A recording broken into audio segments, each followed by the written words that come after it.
He was once the street king of the UFC, raw, relentless, and unbreakable. Nate Diaz didn't just fight. He made every match a blood-soaked statement. His aura was that of a man who couldn't be broken, who'd rather bleed out than back down. But time has a way of catching even the toughest men. The same fighter who once stared down the world now seems lost in it. His speech slower, his eyes dimmer, his presence haunted by the echoes of the cage. The fans who once screamed his name are starting to whisper in concern. Behind the legend lies a man paying the price for a lifetime of wars, of punches absorbed in battles that never truly ended. Before the bright lights, before the chaos and fame, Nate Diaz was just another kid from Stockton, California, a place known more for struggle than opportunity. Born in 1985 and raised by a single mother, Nate learned early that life wouldn't hand him anything. His brother Nick became his first teacher in the art of survival. They weren't fighting for glory, they were fighting to make it through. At 14, Nate followed Nick into Cesar Gracie's gym and found a kind of home he'd never known before, one built on sweat, pain, and discipline. That gym shaped him into something the streets never could, a fighter with purpose. When Nate joined The Ultimate Fighter in 2007, he wasn't expected to win. He didn't have the polish or the pedigree of others, but he had grit. He turned every round into a war of will. And when he finally won the competition, earning his UFC contract, it wasn't just a career milestone. It was the start of a movement. Nate Diaz became the fighter fans didn't just watch, they believed in. He wasn't there to look pretty or play politics. He was raw, real, and untamed. Every punch he threw, every insult he hurled, every time he flipped the bird, it was rebellion turned into art.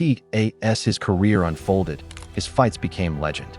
Clay Guida, Jim Miller, Donald Cerrone, each one a chapter written in blood and defiance. Nate wasn't the type to dodge danger. He walked straight into it. He didn't need hype. He was the hype. And when Conor McGregor took over the sport with his mouth and money, it was Nate Diaz who stepped up when no one else dared. On short notice, in 2016, he shocked the world by choking out McGregor, the sport's golden boy. "I'm not surprised," he said with a smirk, a moment that etched his name into MMA history. But behind that smirk was a hidden cost, one fight fans rarely want to think about. The toll on the mind. Nate's style was built for war, not for longevity. While other fighters developed defense and head movement, Nate relied on his chin and his willpower. He'd walk through storms of punches just to get his own in. Fans called it courage. Doctors called it trauma. With every fight, his brain was absorbing punishment. Over 30 professional bouts later, his body was scarred and his mind was fraying. He wasn't showing it all at once. It crept in slowly, in slurred words, in pauses that lingered too long, in smiles that didn't hide the confusion behind his eyes. By his mid-30s, Nate had become an icon, but one built on sacrifice. His interviews started to sound off. His once sharp and defiant tone now carried a sluggishness, a heaviness. Observers began whispering what everyone feared: early signs of chronic traumatic encephalopathy, CTE, the same brain disease that has haunted generations of fighters and football players. The repeated blows that once made Nate a star were now stealing parts of him, piece by piece. Yet, instead of slowing down, Nate kept fighting. He demanded bigger names, bigger paydays, and more wars. Fans cheered him on, hungry for the next spectacle, while the man inside the cage was slowly fading. The UFC, the empire that built itself on his blood and defiance, didn't intervene. They couldn't afford to. Nate Diaz wasn't just a fighter, he was a business model. Every brawl, every press conference, every viral quote sold tickets. He wasn't protected, he was marketed. When he fought McGregor, the company made millions. Nate, meanwhile, walked away with a fraction of the pay, $500,000, before taxes, before fees. He was the spark that lit the show, but never the one they cared to shield from the fire. That's how it works in this business. When your shine fades, they replace you, not rescue you. When Nate's UFC contract ended in 2022, it wasn't a celebration, it was a quiet exodus. He was supposed to face Khamzat Chimaev in his final fight, but when Chimaev missed weight, Nate ended up facing Tony Ferguson instead. Two warriors from a bygone era, both battered, both beloved. Nate won that fight, but it wasn't victory, it was survival. His movements were slower, his reflexes dulled, and his eyes empty of that old Stockton fire. Still, he smiled and talked about owning his own promotion, doing his own thing. But to those watching, it was clear, Nate was running out of wars to fight, and he didn't know how to stop fighting. Then came the cracks. The erratic interviews, the rambling posts, the street confrontations. In April 2023, Nate was caught on video choking a man unconscious during a street fight in New Orleans. The man hit the pavement, his head bouncing off the curb. Nate turned himself in for second-degree battery. His mugshot, that blank, distant stare, said everything. This wasn't the warrior of old. This was a man who couldn't turn the switch off, who couldn't separate the fight from the world around him. For decades, his instincts had kept him alive. Now they were leading him into chaos. Fans started to see the pattern, one that was becoming heartbreakingly familiar in combat sports.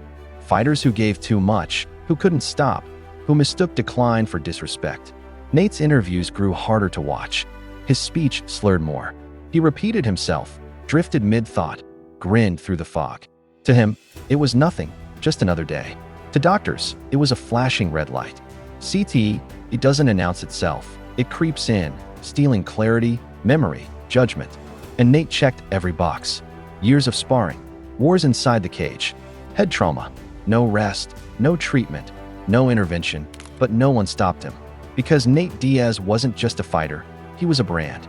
The UFC built him up as the anti-hero, the outlaw who didn't play by the rules.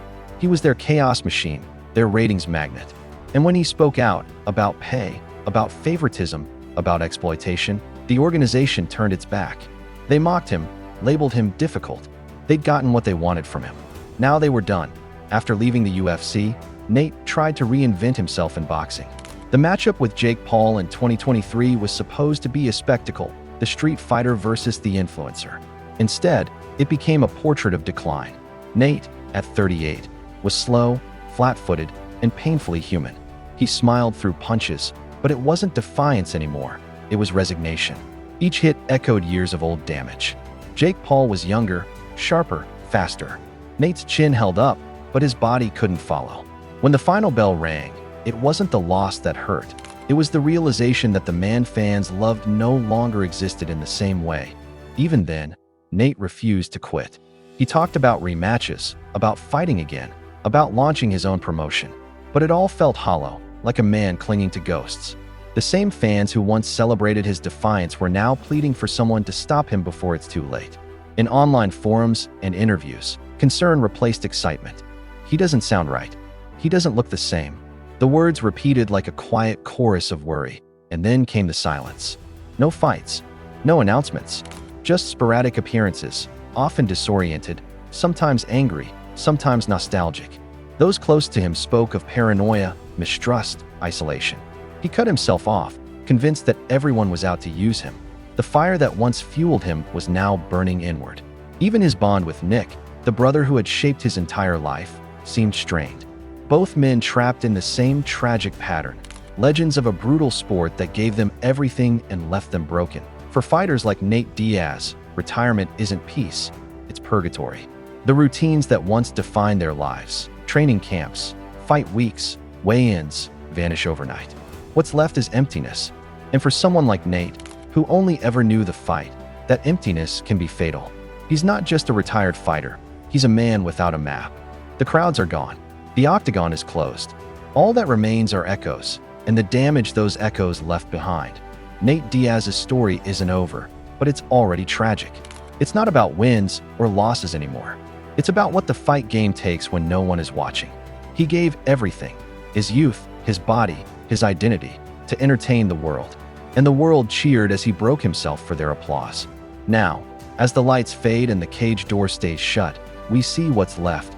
A hero unraveling. One memory, one slurred word, one forgotten moment at a time. There's no pension for men like him. No therapy, no medical safety net, no peace. Just pain turned into legend.